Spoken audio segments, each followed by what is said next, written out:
Ookies in your sploosh places, friends and lovers. It's another week in the For Your Reference household. We have some genuinely very serious, warnings and PSAs at the start of our episode. This one's a bit more lighter. However, this is an opinion review based podcast, and you will start to hear, or maybe OT will surprise us. If you love the Halloween franchise and you cannot bear the thought of it being torn potentially to carpenter shreds. Trigger warning. And there you go. With as much seriousness as this fucking tangled mess. Let's get on with the show.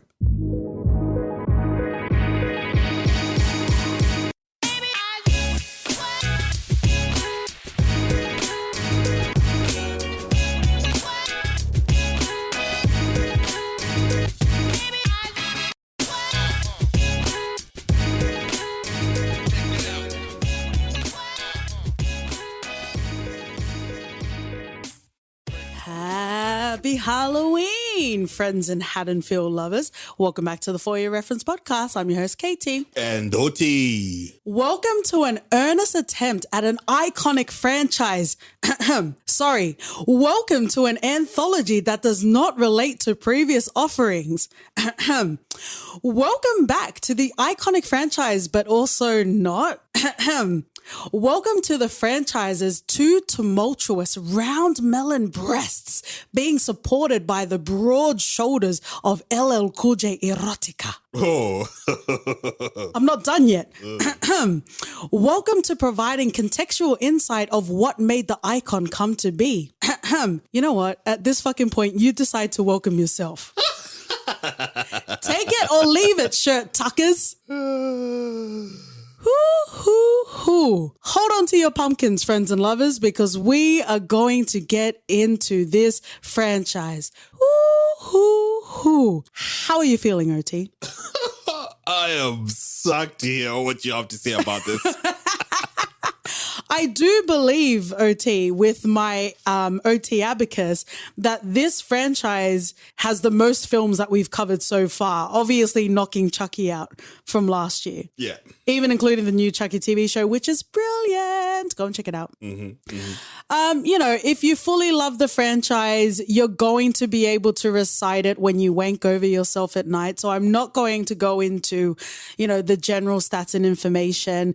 I'm sure James Cameron and the white savior of it all in Avatar are jealous of all of the AWA tentacles that we have in this fucking timeline. But we're definitely going to talk about this franchise. It's going to be a lot of fun, friends and lovers. I guess just in a snapshot, is it a thumbs up or a thumbs down, OT? Thumbs down. Damn, dog. We're getting sodomized that quickly? Not quickly. It's a lot more faster than Michael Myers would ever get to you. I'll tell you that much for sure. Welcome, friends and lovers. There are, like we said, and as you probably are aware, a lot of timelines in Halloween lore. We're going to get into, I guess, first impressions, because we both watched Halloween for the first time last year, and we didn't continue from the first movie. And we decided to pick up the whole franchise this year. So I guess let's just, let's give some sort of pepperings. Let's give some sort of pumpkin flavored spice tastings on this. In my circles, I've always heard of Michael Myers, Yeah. In the back of their mind, as a kid, Michael Myers, white hat, white mask, didn't really pay too much attention to him. Yeah, you didn't if you thought he was wearing a white hat. Might as well be. But it's one of the things where in the select few things that I was able to watch as a kid, if it's not Friday the 13th or Nightmare on Elm Street, I really didn't have capacity for one that it didn't really thrill me that much. Okay. But I think nostalgia plays a big part in why he's regarded as a fucking icon. Because to me, if you need like 6 fucking timelines to rehash someone's fucking origin, then there's a problem. Oh, yeah. So there's a fundamental issue. And we know in the FYR household, the foundation is the base of fucking everything. Yeah, you need a firm foundation. Otherwise, what's the fucking point? Yeah, absolutely, absolutely. I guess while we're here, my love, which I'm not even going to talk about like the whole. You can talk about the timeline, or you can say the movie. Which is your favorite? Oh, I think the fast Rob Zombie movie. Okay, I agree. We'll come to it. We'll talk about the timelines, but I'm glad we definitely agree. But don't worry, H2O is a very close second in my heart chambers. Michael saw LL Cool J and he was like, "There's a black fella. What the fuck is this?" And then he got used to black people, and then he started killing them. Equal opportunity. Yeah, equal opportunity. But at first he was startled. He was like, "Oh, what the fuck is this?" I'm pretty sure that Key and Peele sketch of the racist white zombies. Yep. Yeah. He was like, "Oh, mate, introduce to me slowly, mate. LL Cool J will get a fucking pass, but the next one will fucking die a brutal murder." Go and check out our Key and Peele episode, friends and lovers, if you're feeling nasty. My first impressions, I never watched any Halloween films until recently last year. We did release a Patreon exclusive October of 2020 where we talked about watching Halloween for the first time. Obviously to say spoiler, or shirt tuckers motherfucks, essentially. Oh. But we talked about the first film and how we didn't necessarily understand how this spawned decades of love and adulation and just pure passion for Michael Myers in general.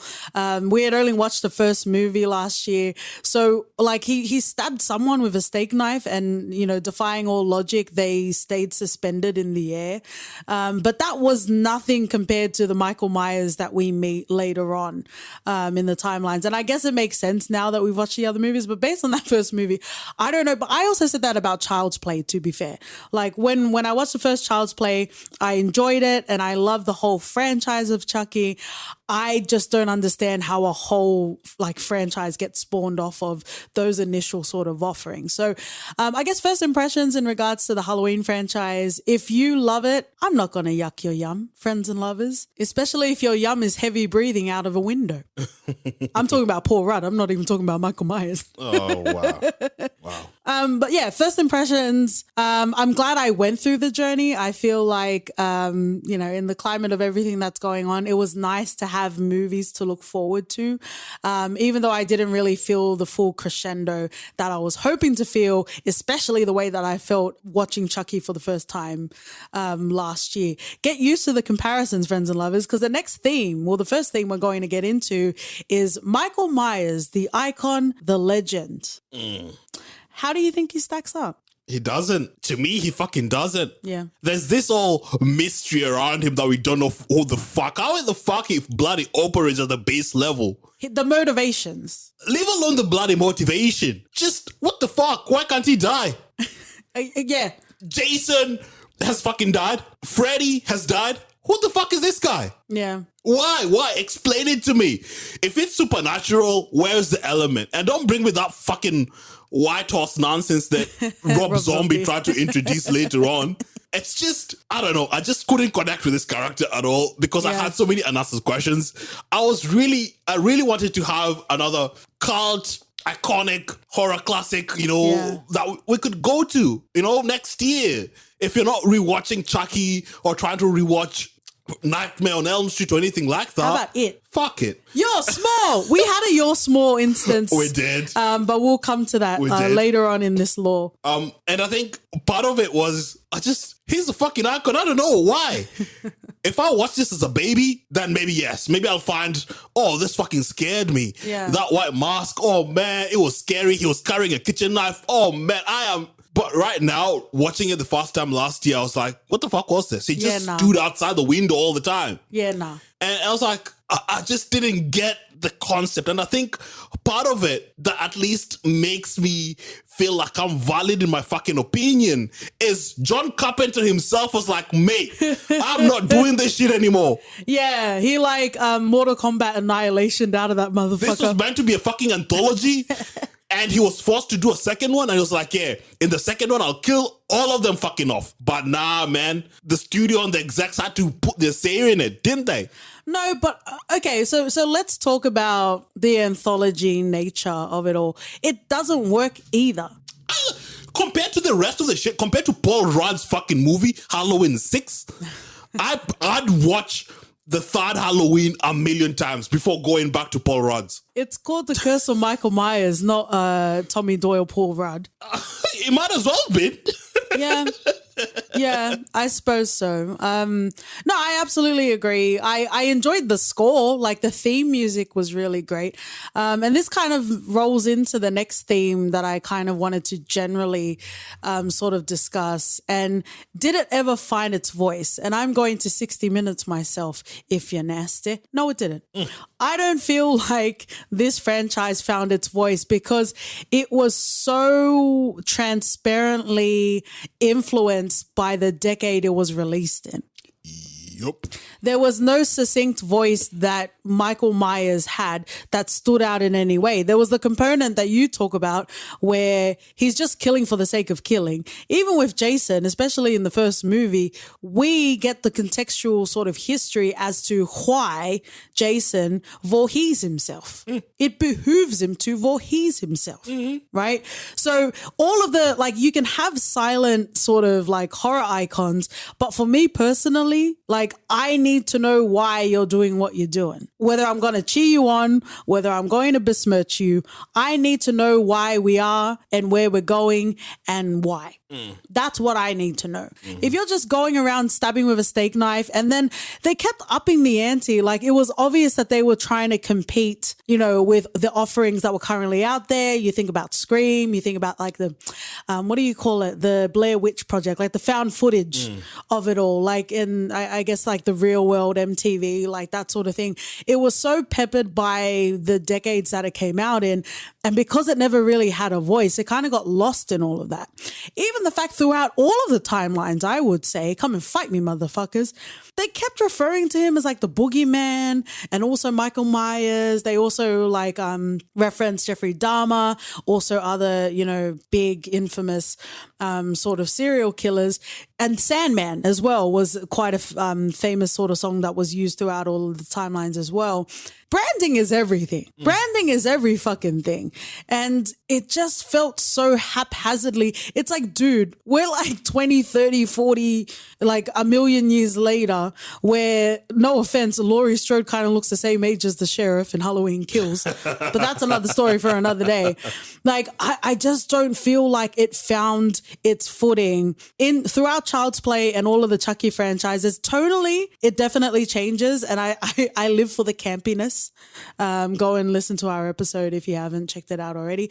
So tonally it can change, but foundationally, if your horror icon doesn't have a voice, it's definitely going to get lost, especially if it succumbs to the decadesisms. I guess, but you know, with having the voice bit is... And he doesn't even have an iconic weapon either. Well, there's a kitchen knife, a big ass kitchen knife. Yeah, but then he would like poking eyes out, Goro style.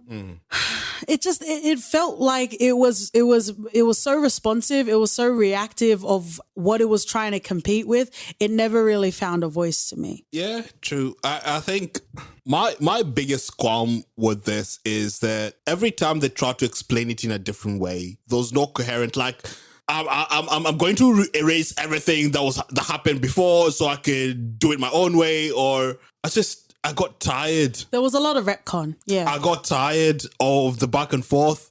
I got tired there was no continuity. And when there was continuity, it was just not good. No. For what purpose, sir?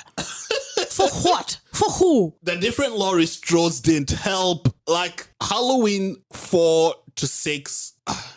I thought 4 started off quite, I think I was excited to see 4 just because... It goes back. 3, yeah, it goes back. And I wanted to see what they'll do with the character. Mm-hmm. But then when I got to 6, I was so disappointed. Yeah. I was so disappointed that I thought, okay, maybe this did really mean to work as an anthology. And I'd live for that.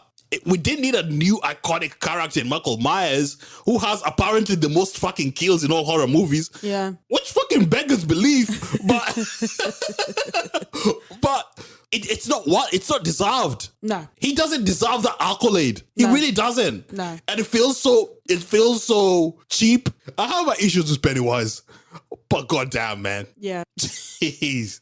I'd rather watch Pennywise than a couple of times rather than try to rehash all these fucking timelines and all the fucking stories and everyone's opinion on what Michael Myers is and how he should be and how he operates. His ammo fucking kept on changing. Yeah. You know? There was no ammo. Just, and when you come to me and say... He was the bargain bin of MOs. Mate, you've got an IP, Halloween, it's fucking great, you know, yeah, that's cool and all, but I think a different direction just needed to be taken with the character altogether. Yeah, and they tried. I think it's exactly like you're saying. Friends and lovers, you mind your business, I'll mind my business. But this is a fucking toxic relationship. Because if you try and retry a franchise as much as a relationship, that's a problem. You got a problem. Mm-hmm. But let's talk about the different sort of timelines. And I guess, the good things, but probably mostly the frustrating things that came out at us. Let's talk about like the first two, the actual first two, the 1978, the 1981 films. For a long time, they were kind of the highest earning of the offerings in the timelines for quite a while until later on with H2O. But how did you feel about the first two? Individually, as a piece, not great. But together, I could see it made sense a bit. Yeah. I thought, it's not Godfather level where how to supplement Godfather 1. It was Godfather 3.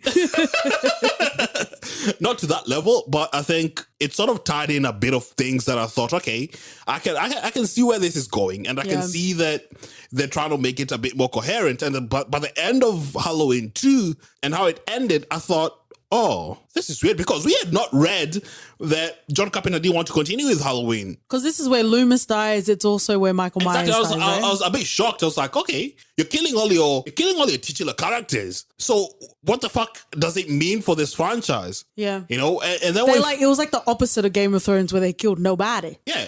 And then when it came to Halloween 3, I was a bit, in as much as I didn't take to Michael Myers as much, I was a bit that's what we're here for. He's the headliner. Exactly. I was a bit taken aback. I was like expecting something different to happen. It's like some Lauryn Hill shit, like making you wait for no reason. And I think at the time I was really frustrated.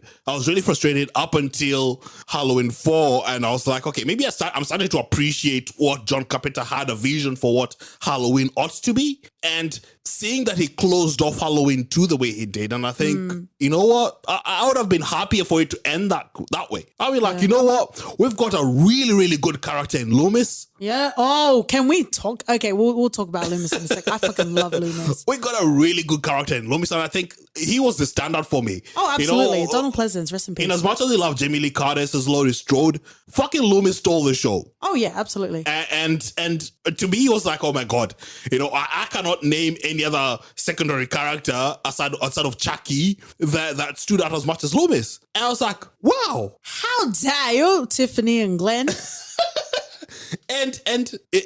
I think I was, and seeing how everything just revealed or how everything panned out, when we say hindsight is fucking king, you get to see, okay, maybe he had valid opinions on how this should go, because Michael Myers, I think, to me, in my world and in my circles, was never fucking iconic. We really didn't pay too much attention on Halloween, because my memory from a kid, when I tried doubling in, especially when LL came in with H2O, it still didn't fucking connect. Didn't you have full hair on your chest at that point when H2O came out? I think anything past 5 years ago, I just referred to myself as a fucking kid.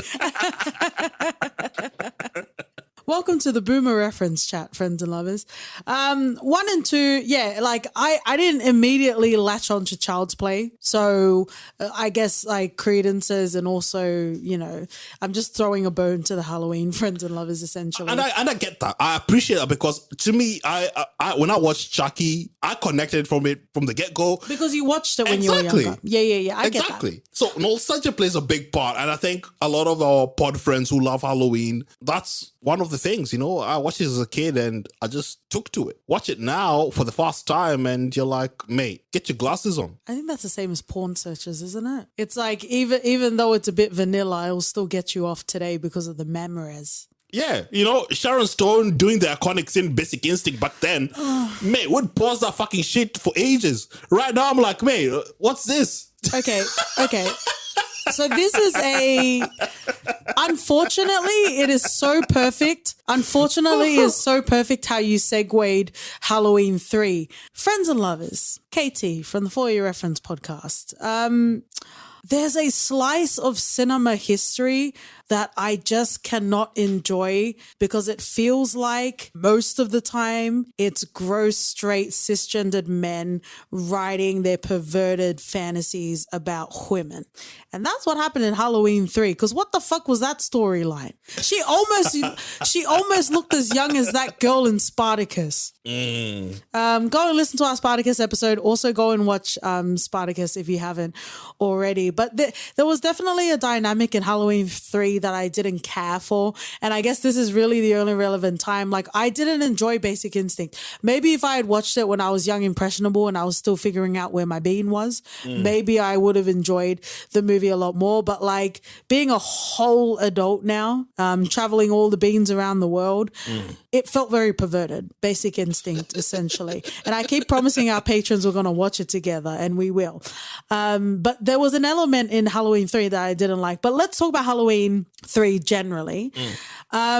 The men in suits, I guess if we had known that there wasn't really going to be a full aspect of Michael Myers in this, maybe I could have just understood that it was a separate sort of film. Because you're waiting for it, weren't you? But when you name it as part of a fucking sequence and we try not to watch trailers or read stuff, we try to just, enjoy it for what it is, that becomes a problem. You know what also is kind of a problem? I don't know, Friends and Lovers, if anyone watched it outside of when it came out in 1982, but it kind of felt very caricaturish in how it portrayed Irish people. Because they even had a Rose of Shannon motel. Can we calm down?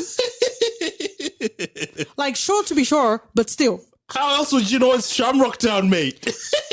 Okay, so this is the positive. This is the positive I will bring into Halloween 3. It had the most hookiest of tunes and jingles. And the mask sort of element, apparently it catastrophically like increased sales because of the masks that they made as part of promotion of the movie. But I loved counting down the Halloween. Like, I knew the kids were going to die, but I was enjoying Silver Shamrock. Like, I was enjoying, I like that element. I really enjoyed it. It was just very confusing. It was very hazy coming out of Halloween 2, knowing that Loomis is dead, apparently knowing that, apparently for both of them, that Michael Myers was dead, and then not really know what was happening. But that Silver Shamrock really kept me going. It did. But again, caricaturish portrayal of Irish people. And on behalf of Irish people, I take offense. Unless they don't take offense, and that's okay. Let's move on into the other. I think we've talked about this timeline the most. We're talking about 4, 5, and 6. As far as I understand, I try not to get too much into detail, especially if I know nothing about the franchise. I just try to enjoy it as it is. But a recurring theme in these timelines is like Jamie Lee Curtis tapping out. She was on a Kurt Angle shit. She was just just fucking tapping out, dipping in, tapping out whenever she felt like it. So I'm assuming that's why the angle of the niece, Jamie Lloyd, came along. Yeah, because she said that as soon I'm only coming back if I get killed off within the first fucking 5 minutes of the movie. So in Halloween 4, Loomis fucking pops out of nowhere with a fucking scar. And I'm like, mate, you fucking exploded. They don't explain shit. I'm like, okay, mate, we'll forgive it. What the fuck is coherent story? It's fucking overrated anyway. Yeah. Because whoever's going to get their cojones off are going to get it off anyway. Exactly. They don't need cohesive storyline. What the fuck is that? So I took it as, okay, a rebirth. I'm glad that Michael Myers is back. I'm trying to give it a real go now to see how they're going to work with him, how they're going to give him his branding. I thought this is where the block where I would get to see the iconic Michael Myers where everyone loves and applauds. But we didn't get that. No, we didn't get that. Nope. But I did still enjoy 4. I did enjoy 4. Just because it was something different from 3. And I think watching it back to back, 3 creates that sort of palette refresher. palate cleanser, and you're like, okay, yeah, I'm ready to dive in for some more Michael Myers shit. Give me some senseless fucking killing and some senseless fucking killing. That is the whole fucking tagline, OT. Yeah. And I was in for it. I love the fact that we got to see Jamie Lloyd. I was like, okay, cool. We're creating some sort of bloodline, sort of, he'll be like, oh, since I already killed Laurie, I need to clear out my bloodline or whatever, like a so we can all be somehow. together or something. So whatever reason they had in their fucking mind, I was in for it. But then at the end of Halloween 4 and we get to 5, we focus more on Jamie Lloyd, and she's fucking annoying. No, but I think it was in Halloween 4. There was a fucking, like, the first iteration of an incel was in that fucking movie. Yeah, that's the incel's Bible. By the time we get to 5, I think the focus now is fully on Jamie Lloyd, and I just could not stand her at all. I think the acting was horrible, especially when I have a lot of tax put in this sort of movies where I really don't go in thinking, you need to put some performance in, because but you still want a good time. I still want a good time, but her performance distracted me from that. Yeah. I couldn't pull myself into a bubble and see that, I just want to see Michael Myers do shit to these people. Because this is when Jamie became non-verbal as well. Yeah, and it just, and for the kid, like, I thought she did really amazing on some stuff. Like, I was like, wow. But then it became non-verbal, it became a lot of screaming, and I was like, it just bloody pissed me off. It really did piss me off. But it felt like, let's keep going and figure it out. We don't know where the stairs are, but we're going to fucking build it as we climb the stairs. That's definitely how it felt, especially in Halloween 5. And considerable steam was exhausted in Halloween 5. And then they had Halloween 6. And it's like, so this is Jamie like trying to escape with her baby. And then you've got Paul Rudd who's like stolen the baby. And it becomes a whole fucking thing. I think, I don't know, like, I guess because if we're talking about Halloween 6, they came out in 1995 and the first iteration came out in 1978. So I guess there's a lot of decades of people that have loved this film. But can I just say, because we're going to get to Halloween Kills, right? We're going to get to the newest timeline, the most recent timeline. I don't fucking care about half maybe squinting in the background extras. Like, I don't care about your fucking story, Tommy Doyle. Yeah, which surprised me to see Tommy fucking Doyle as a fucking centerpiece in the latest timeline. I'm like, who fucking remembers this fucking shithead? You're probably tuned out by the time Tommy Doyle was fucking introduced. Put it on your MySpace profile and move on. And for him to talk to Jamie Lee Curtis as if they fucking knew each other, Jamie Lee was already fucking dead by the time you were there. Yeah. And I'm like, mate. What stake do you have in this, sir? You just don't bring nostalgia for fucking nostalgia's sake. Because then you get Paul Rudd and you're going to have a bad time. Exactly. Oh, bloody hell. I don't know, but that man does not age. So maybe some sort of sacrifices were made on the set of Halloween 6. So that's the timeline, from 1 and 2, 4 to 6. Let's move into one of the most fun. It's not necessarily campy, but I do feel like this is kind of at the end of like a black tie cocktail event where we're like putting our hair down, we're enjoying ourselves. John David Washington isn't here trying to demand mac and cheese, so we're having a good time. We're enjoying ourselves. We're letting loose. We're taking our hair down. We're taking our earrings out. We might not have a bra on anymore, especially because LL Cool J is in the building. So we have the original Halloween, Halloween 2, and then spawning off on that, we have H2O and we have Resurrection. I love H2O. Resurrection, I don't need to talk a lot about, but I want to talk about them separately. I want to talk about H2O. I feel like this is one of the better departures and restitching, Chucky voodoo doll stitching, not Amari Hardwick and the voodoo he had. But this is one of the better stitchings of spawning into a new sort of timeline. Yeah, I think by that time I was excited just because there's a fucking black main character, semi-main, and fully loaded main, how dare you? Because I'd seen black guys before. I think there was 2 cops in the previous iteration, but they were in the screen for like 5 seconds. But this time we had LL Cool J, who we fucking love. I was like, mate, I'm ready for this. Yeah. I'm excited. I pumped myself up for this. Oh, I was pumping myself, don't you worry. And jokingly say to each other, he's not gonna die. Because this is the fucking first time we've seen a black guy there. So and our prophecy was fucking fulfilled. Yeah. You know? Only can I spew into the next one. Only for fucking Busta Rhymes, who was a bloody ridiculous character to start off with. You broke my neck with that. Oh my God. I was like, I did not even expect half of the shit he did there. From his fucking kung fu or whatever the fuck he was trying to do. He was referencing Wu-Tang.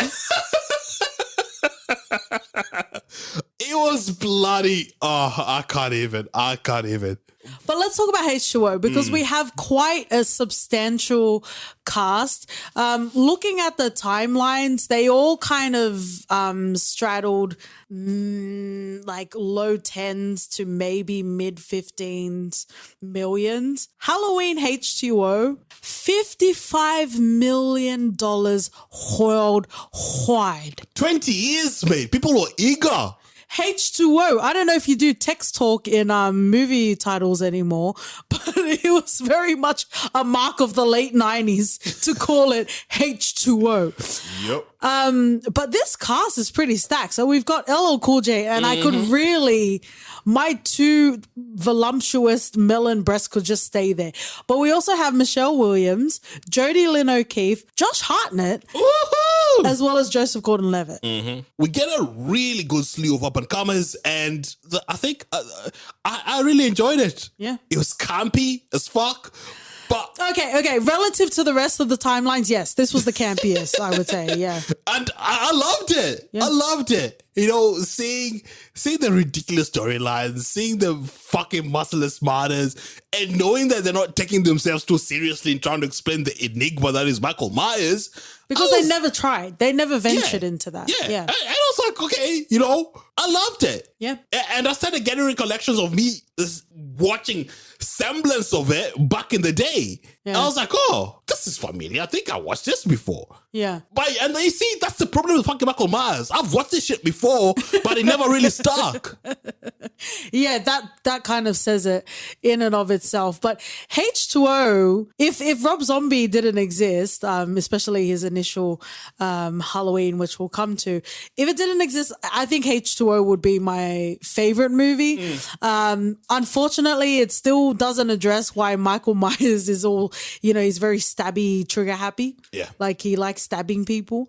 Like it never really explained that. But at this point, after so many movies, I guess I kind of gave up on me trying to care about why we even, why we're even tuning in. I was just taking the franchise for what it was. But H2O, I think, did a great job. And this is where I kind of, a bit of a spoiler, in the periphery ahead for the recent sort of timeline. This H2O, it feels more, I guess, more grounded in regards to like Laurie Strode. She's still in the world, but she's trying to mind her business. Yeah. Obviously, Halloween, she'll bunker down and mind her business even more. But, here she's a headmaster for a prestigious sort of school. She's still living, she's loving, she's thriving, she's having a good time. But it's always at the back of her mind that Michael might appear, and the threat of it, the phantom limb of your sibling, to come and haunt you for the rest of your life. So the fact that she was so ill prepared, I think that played very well in H2O as opposed to the recent timeline, which is we'll come to that when we come to when we come to that. But I really like H2O. I absolutely enjoyed it. I guess we can talk about like horror films and the genre in general. I think when it comes to like mainstream horror icons, I think they play better with me when they're not taken as seriously. Like Seed of Chucky is my favorite out of all of the Chuckies. Obviously Bride of Chucky as well. And I think that's why I really like H2O. As much as I hate myself for loving Jason X, it's one of the best experiences I've ever ever had in my life. Jason Goes to Bloody Space. What's not to love about that movie? Yeah, but I just, it was one of those indulgent, it was one of those midnight, meet me at the fridge and I'll flick you off. And I think that's the thing. Because when you have a solid foundation and character and development and you know the storyline, you can fucking play and veer off to fucking uncharted territory. You can ride it and snap it off. You know, and that's what they did. We know Brad O'Chaki, Jason X. You get to have fun with the character because at the end of the day, we know the foundation is there and it's solid, and they can pull it back into whatever it is. Freddie Racer, Jason, Kelly Rowland, tongue kissing. Yeah, they can even do bloody Jason and Jason X sit filler. You know, and would still be in for it because.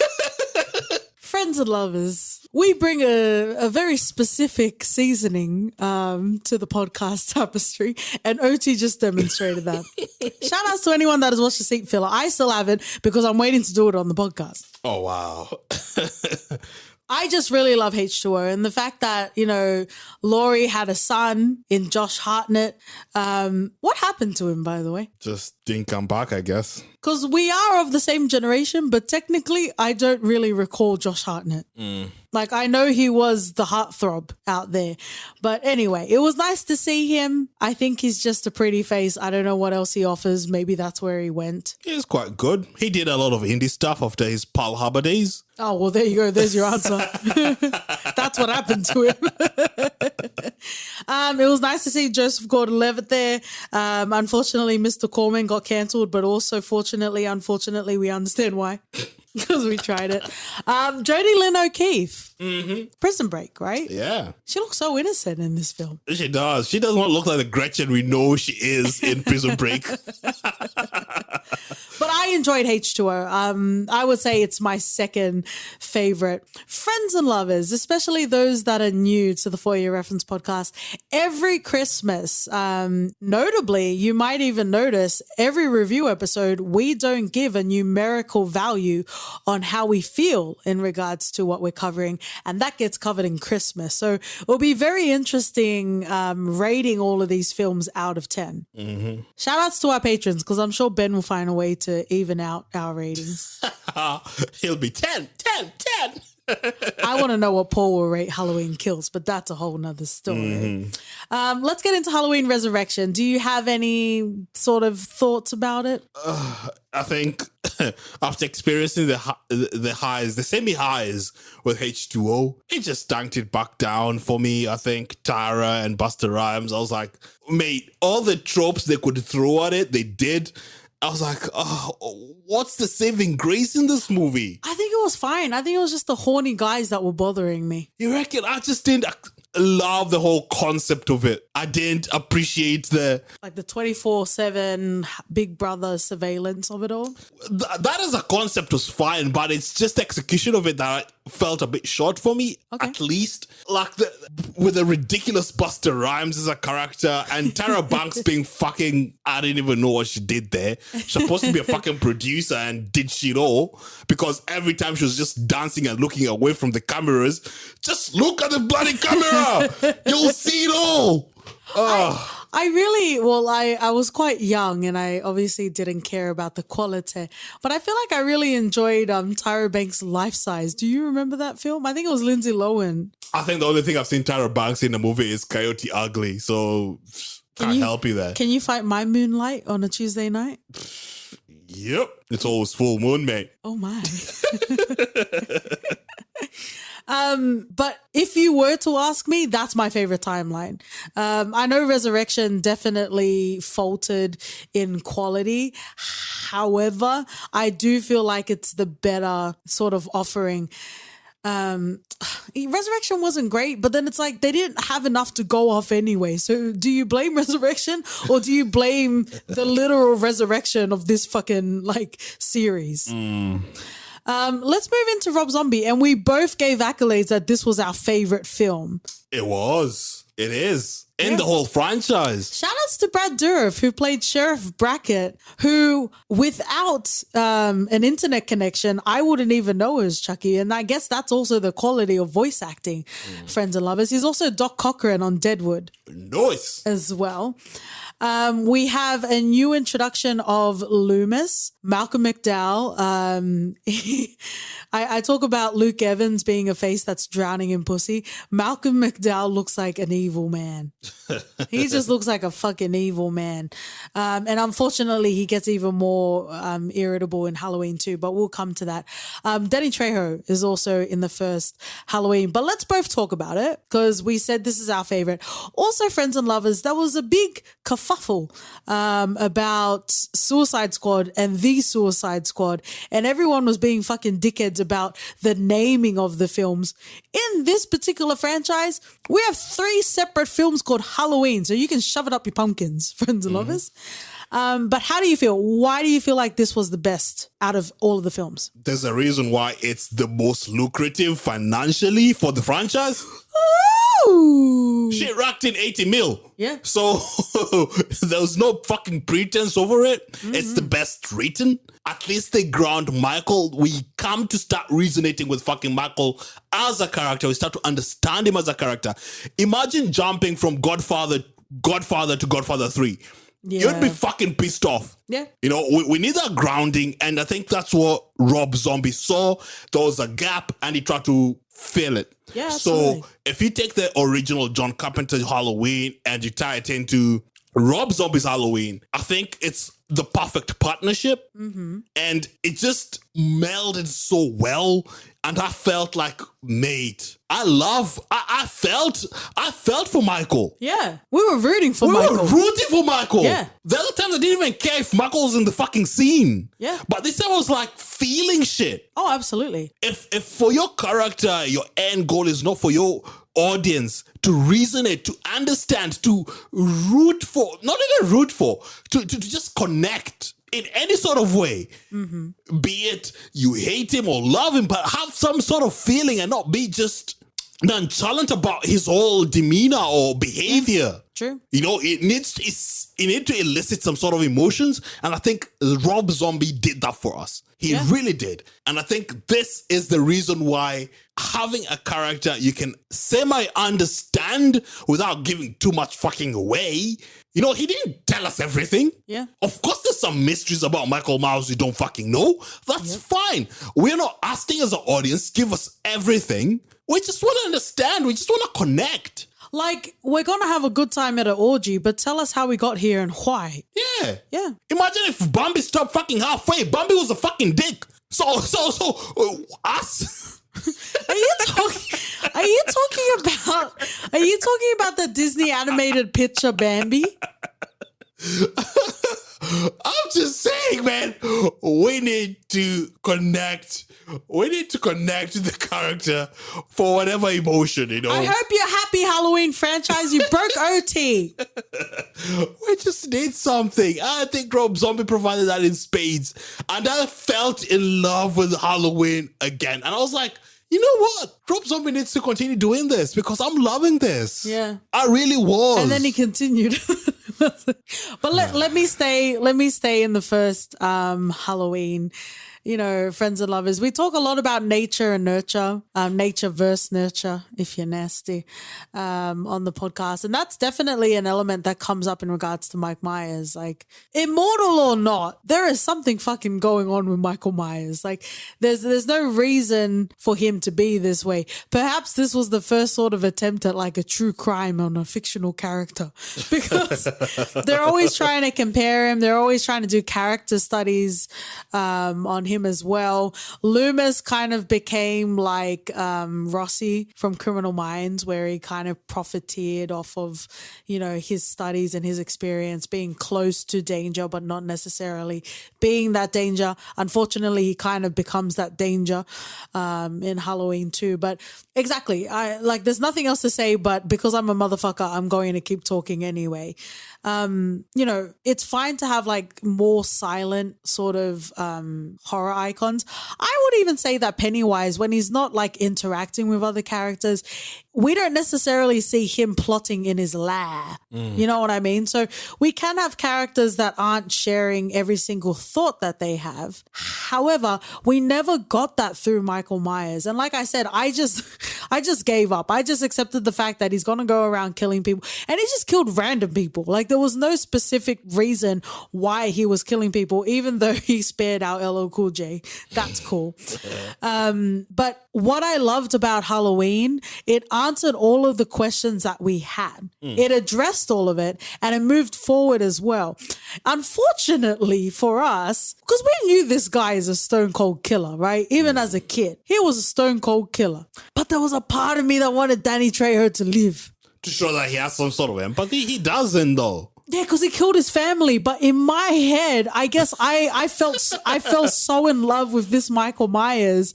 I was like, he's not going to kill Trejo. Like, Trejo gave him a kindness. I think that was the perfect moment in the movie because it showed us just who truly Michael is. No, but I think it's also like, no, you're not supposed to be rooting for this guy. Like, he's a fucking asshole. And there's no fucking pretest over it. Like, there's no, oh, maybe he's fucking good. They're just mean people. And if he be nice, no, it doesn't fucking matter.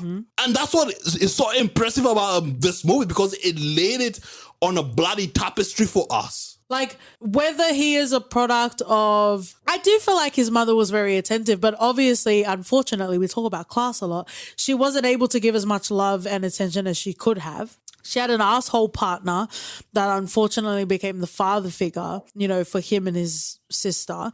And, you know, he was kind of left to his own devices. Yeah, he was left to his own devices. And I think this... Because I think this part of me really wanted to understand the backstory of Michael for all the other movies we've seen that we never really got any answers for. Like, if you're going to give us something new, give us that. Yeah. And the fact that he tried to see that there is an angle missing from the whole Michael Myers aspect of it. Yeah. And he took it to a direction where I was like, you know what?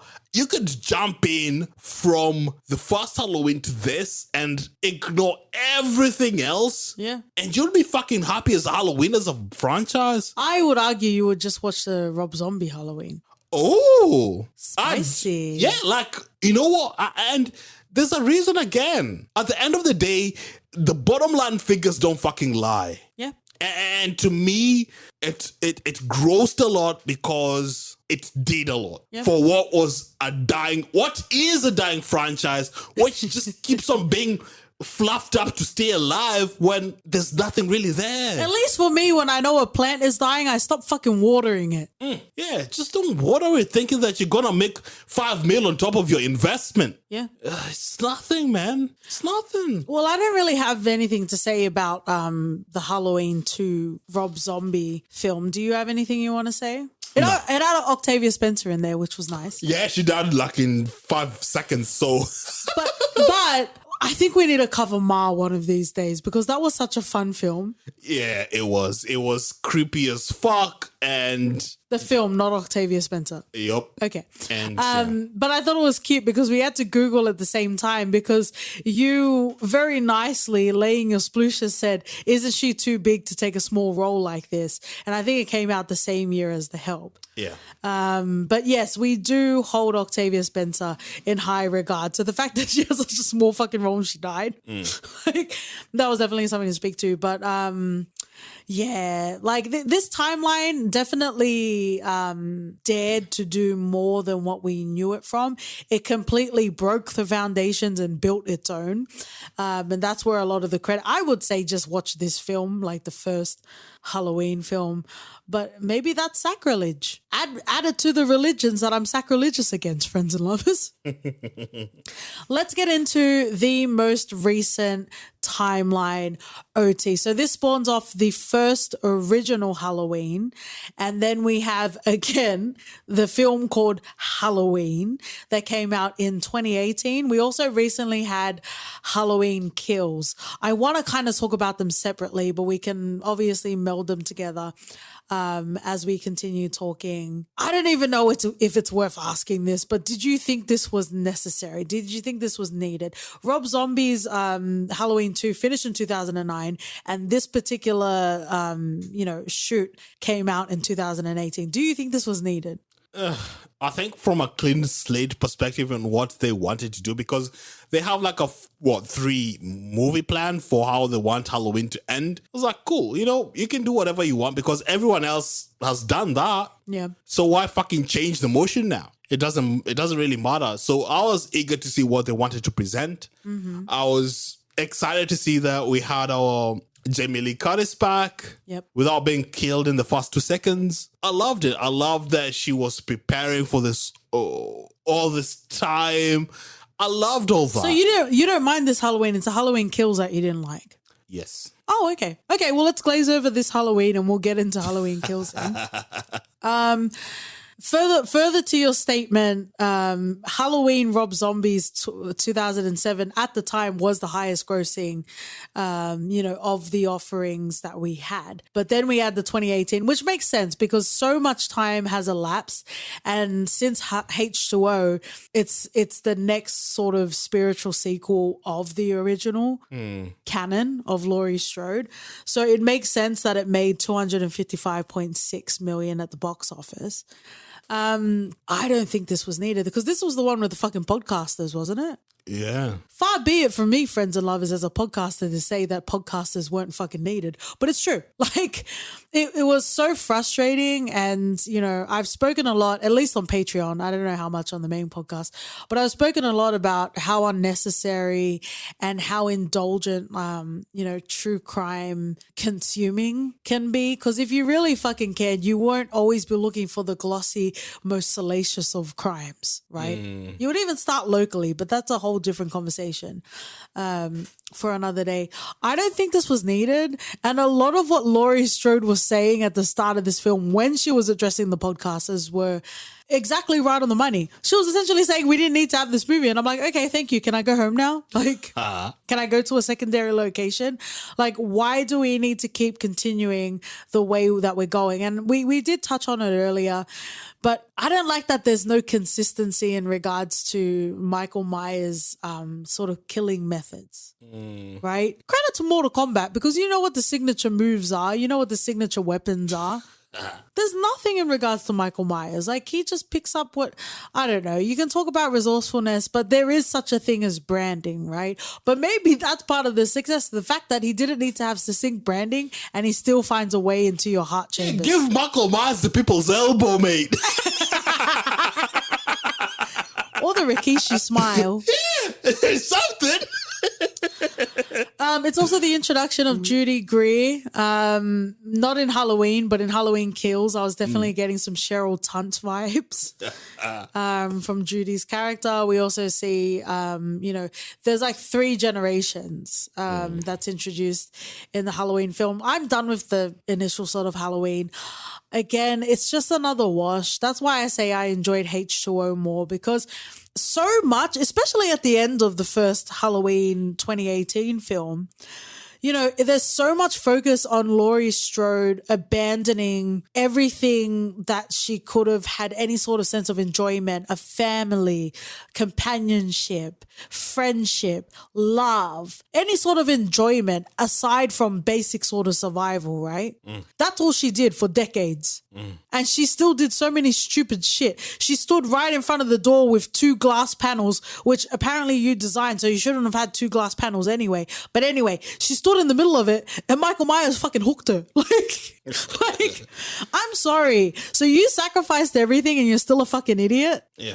I'm like, I stood there thinking, mate, after however fucking long it's been, this is what you're doing? Yeah. Castigating your fucking kid? Yeah. For this? Yep. For you to be fucking choked within the first 5 seconds of Michael's appearance? Like, I get they need to have that sort of Naruto Sasuke, like they need to have that Scorpion Sub-Zero, like they need to have that classic sort of, fighting with each other. But it just didn't play. But the thing is, there's no fucking competition. No. One-on-one, Marco fucking wins all the time. Oh, absolutely. So why are we here? Make Laurie smarter or just someone who fucking doesn't give a shit. So can I convince you that H2O is the second best after? Let's get into Halloween Kills. Friends and lovers, we have given you a meaty bite. So if you haven't watched Halloween Kills, this would be the time where you would love us and leave us if you're nasty. But we're going to get into the film. We're going to get into spoilers as well. I didn't care for it. Yeah, neither did I. But I don't know if that's impressive to say because I didn't care for a lot of this.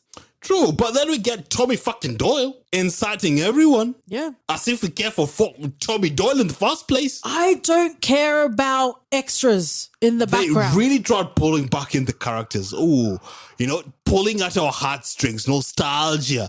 Tommy Doyle, she appeared in the second Halloween but didn't die.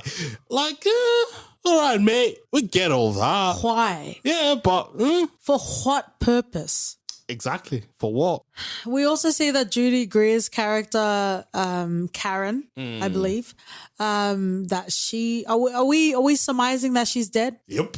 Not Loomis dead, like... Yeah, dead. Okay. Well, then again, with this franchise, no one is ever fucking dead. True. They can just appear in the next scene when their head got blown off in the previous movie. They can appear with a scar. They'll be like, oh, we just put plaster on it. It's all fine. I think as long as you put like the American flag in the background, it's fine. America, your head will never get blown off. You can survive all the shit in the world. Oh my God. There is one more film in this trilogy or in this quad sort of offering, but Halloween Kills was a weak one. I guess what I will say about the recent sort of timeline is from a writing point of view, they really try to make it as grounded as possible. They really tried to, bring some sort of cohesion into the lore that we're familiar with, but also try and offer something that was different as well. However, this kind of goes back to the point because I feel like this is like this recent timeline is one of the better written like stories, one of the better written plots. I didn't enjoy it the most, but I think cohesively it did a better job from a writing point of view. Facts. And it still didn't deliver. Yeah. So it's like, how much do you want to try and fix this before you realize it can't be fixed? Yeah, at this point, you're just flogging a dead, I don't want to say horse, but you're flogging a dead. I was trying to think of an animal that's less... Depressed? But that's all right. Yeah, and I'm just looking forward to see how they'll finish off this franchise next year. Yeah. And let's just accept and say that, you know what? It's been a couple of fun movies. It's been real, but we're out. Yep. And tap out. And fucking tap out. Well, it's not to say that I didn't enjoy this Jan, because I absolutely did, but you just can't fix it. Like, I don't know. That's just my personal opinion. That's just my opinion, dude. Go and check out our Lebowski episode. You should also check out on Film Busters. They have a Jesus Rolls. But if you do, that's on you if you check that out. But I like from a writing point of view, I really enjoyed it. I think it did better. I think if they were going to try and take it seriously, this was the best take on that. But there is one component I want to talk about. If there's anything else you want to talk about, you can talk about it after. But the mob mentality of it all, I didn't care for it. Oh, why is that? I didn't like it. So there's always an overlap, and there is always a place in horror to talk about social issues. Candyman is a perfect example of that. If people think the new Candyman is political and they didn't understand the original one, essentially, right? Well, there's a difference though, because the new Candyman is just... there's nuance and there's. But that's not why. That's not why it's good or bad. Okay, yeah. That's not why it's good or bad. That's a scintillating take, friends and lovers. But even with Child's Play or with Chucky Law, we also cover issues, in regards to sexuality, for example, and it feels so effortless, right? And it was always part of the tapestry of the film.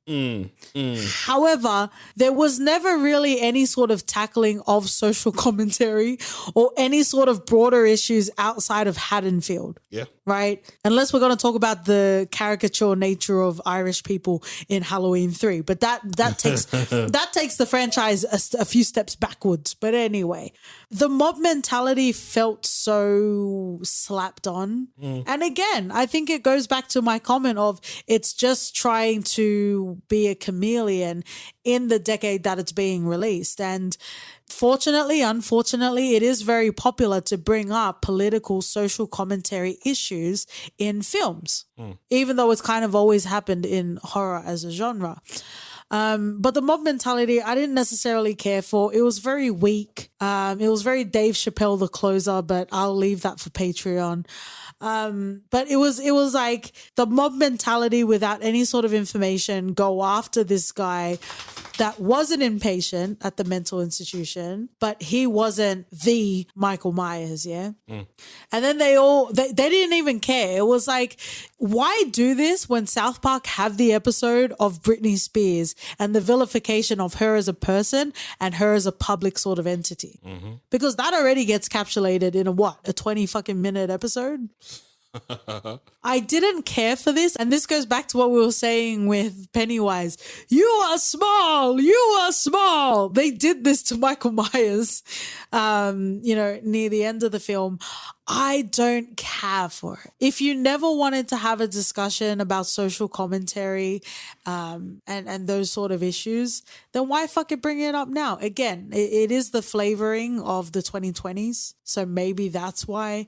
But also, I'm not here for it. Fair enough. Maybe it was symbolism. Maybe they were like, oh, we're throwing Harvey Weinstein down the window, mate. Oh, out the window you go for you, mate. You're so brave. Because you said that while we were watching it, and you I thought this was our breadwinner? Nah, mate, that's no Michael. Fuck out the window. And the plant. Yep. Anyway, can we not end on that? Because I'm done, but I don't want to end on that. Fair enough. I think I think they would have done more with Judy Greer as a character. I think the fact that she kind of offered nothing. She offered nothing for someone who had trained all her fucking childhood and that was her whole childhood. Yeah. And she did nothing. I'm like, mate, utilize her. Because parents can't fuck you. No one can fuck you up more than your parents. There you go. You know? And we saw nothing of that. Make fucking Judy Greer the next fucking commando of the Michael Myers universe. Roundhouse kicks and whatnot. She gave us nothing. Yeah, I know. She was scared to pull the trigger. She was scared to do everything. Yeah, I know. Second guessing herself. I guess we can take ourselves back to, Fia can do a lot of things, whatnot. Fuck that shit. Yeah. This whole whatever the fuck this franchise is has never tried to make any sense. So why start now? Make a fucking Roundhouse Michael. Make her do something. Let's cheer for her. She's supposed to take over Laura Strode. But no, she's dead now. What now? I didn't know I invited... missed opportunities, mate. Missed opportunities. I didn't know I invited Buster O.T. Rhymes in the house. Apparently I did.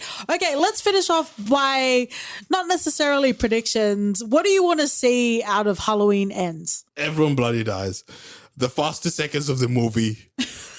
Bomb. Everyone's dead. Credits. And I'll be like, you know what? That was the best fucking movie.